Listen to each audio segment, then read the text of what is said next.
Our frank interview tonight is with Minister Nathi Mthethwa, Minister of Arts and Culture. You know, Minister, on Monday, or Tuesday actually, I hosted the chairperson of the Nathi Mthethwa Foundation. I was pained by what she said, Minister, and I hope you and I can find something to come out of this interview tonight. You know, that Nathi Mthethwa, who's almost like an epitome of African philosophy, right? And I know he's not the only one. There are many like him, right? Is withering away somewhere in Kimberley there, with just being neglected, no basics. She was telling me that sometimes when she's ill, there's not even a car to take him to hospital. I just thought, but I mean, surely the Minister of Arts and Culture or the whole Arts and Culture fraternity, somebody like that should, without assuming she's the only one who's in need, must be isolated for specific and pointed help. Is this been brought to your attention? Do you know about this? What can you tell me? Well, I went to visit Babu Nathi Mthethwa 2 years ago. 2 years ago? Yes, if I'm not mistaken. So I saw the situation he lives under, including, as you say, medical care, and just all basics. those things, and so very basic things. But perhaps one would need to follow up, because the province there, which is Northern Cape, where he is, has been very much on board. Up until last year, when we're initiating a process of naming the library after him as Arts and Culture, working with the province there. We've been assured that those basic things for him are taken care of. In fact, as a matter of fact, just to deepen the consciousness of society, last year in the inaugural award, ministerial award, we couldn't, leave this treasure while he's still with us and not honor and respect him. And we did. But I'm saying that still, whatever you do with a legend like Babu Mthethwa would not be enough. But I can tell you that as part of the Living Legends Legacy Fraternity, people like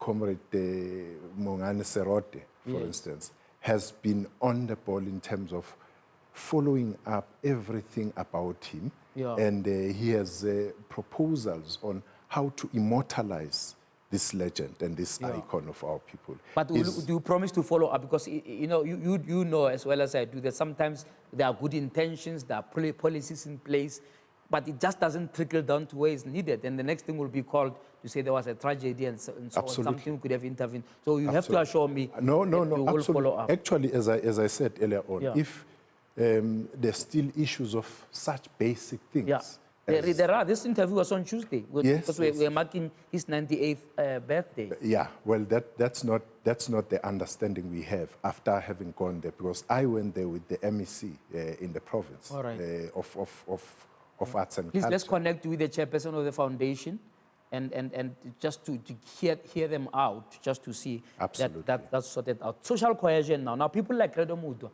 right, help with the consciousness or conscientization of society, something that seems to be missing, because that's part of what's missing in social cohesion. One or two big things you can share with me in terms of your plans to consolidate social cohesion? Well, firstly, when it was launched, especially the advocates, the social cohesion advocates, in 2012, and its revision in 2015, one thing we were under no illusion about was that social cohesion and unity amongst people can only happen within a social space. We knew that it's broader than that. Economic justice matters come to the fore, and many other areas of our social stations. We have been having the social cohesion advocates, a team of dedicated people volunteering their time under the chairpersonship of Judge Mogoro, have been crisscrossing the country. See, for instance, last year, they interacted in no less than 30 community conversations, different communities, where we go to communities and engage with communities, raise the issue of the importance of unity of the country, of importance of coming up with an identity for all of us as South Africans. So that at the end of the day, you have this situation of people who are having a similar purpose as society, who have these things which are unifying factors amongst ourselves as society, be they symbolic, as symbols, be they, activities, cultural, sporting, and so on and so forth. Because those things, the things which make us to be closer to each other, to be sharing spaces, to be happy together as a country, are the things which we emphasize we need to deepen in our society and promote. And this is what we are doing. The barometer is not putting us at best of spaces insofar as that is concerned. Remember, because we have a program, an objective of a non-racial society. In our midst, you have people who are very much opposed to that. But what becomes important for us is to ensure that we galvanize society around things which unite us than those things which divide us. And one of those is the symbols, like the flag, for instance. If you assess the flag from the beginning to now, you can see that generally this is one symbol which makes South Africans proud and have accepted and embrace it. Absolutely. But it's just part. But is your department doing stuff that's groundbreaking when it comes to promoting culture, different cultures? There's, if you look at language, there's about 11 official languages, right? But there's obviously many more cultures than just the languages, because there are all sorts of intersections. But is there something you can tell me that says, here's a program that will make somebody who's a Motswana like me understand AmaXhosa better, understand AmaZulu better?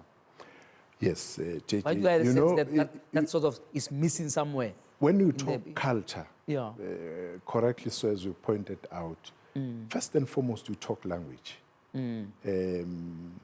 And we've dedicated ourselves as the department that every year, not less than 400 students are given bursary in all the major universities in the country, specifically to study languages,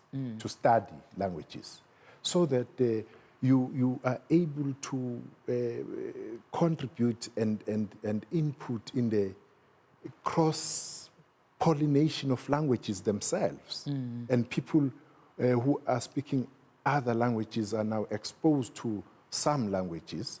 And in that way, you'll be able to, as you grow as a society, you'll be able to appreciate each other much better as the society grows, as it were. So that is one. But secondly, we've concentrated, working with the basic education, the Department of Basic Education.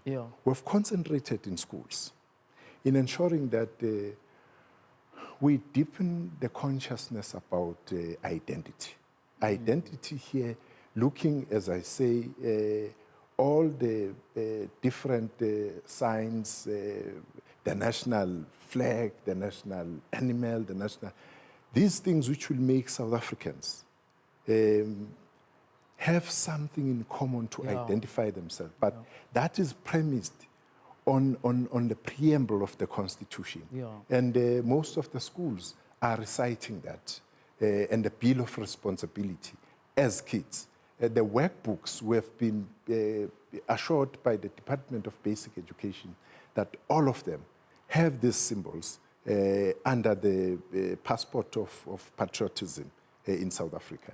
And that, together with the program of young patriots from around the country, whose main task is to ensure that the South Africanness, the oneness in South Africa, the kind of society we are building, they are able to internalize it.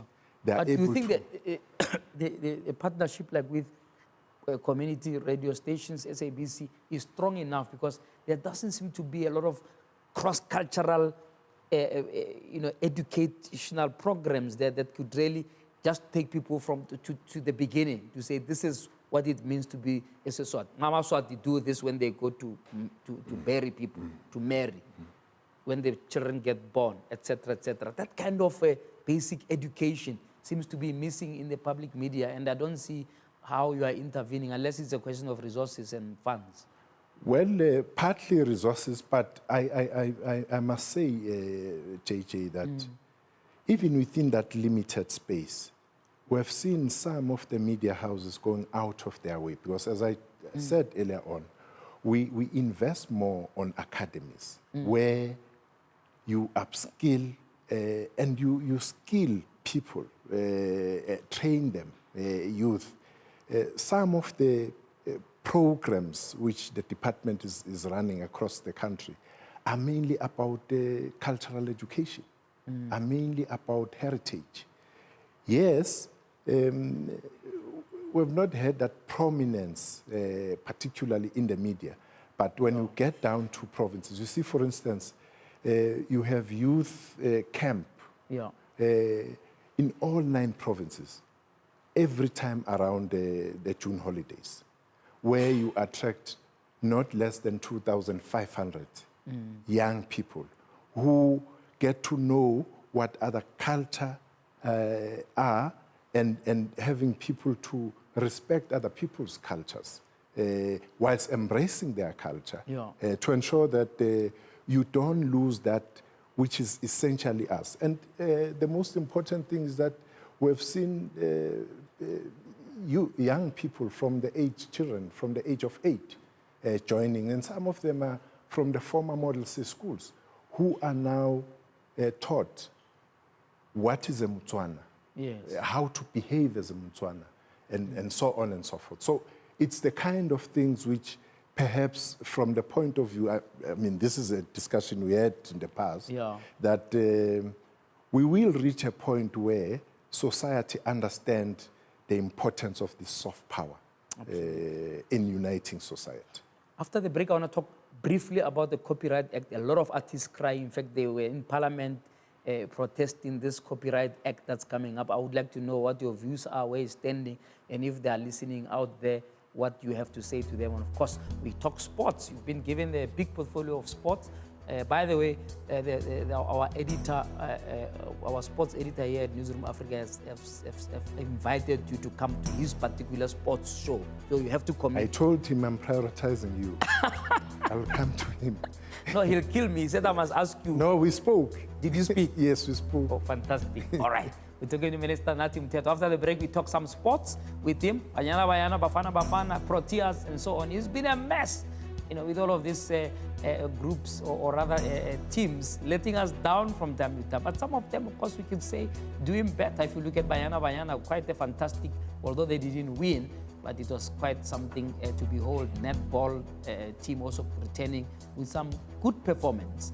So we talked to the minister about how he intends to shape it all up. Let's take a break.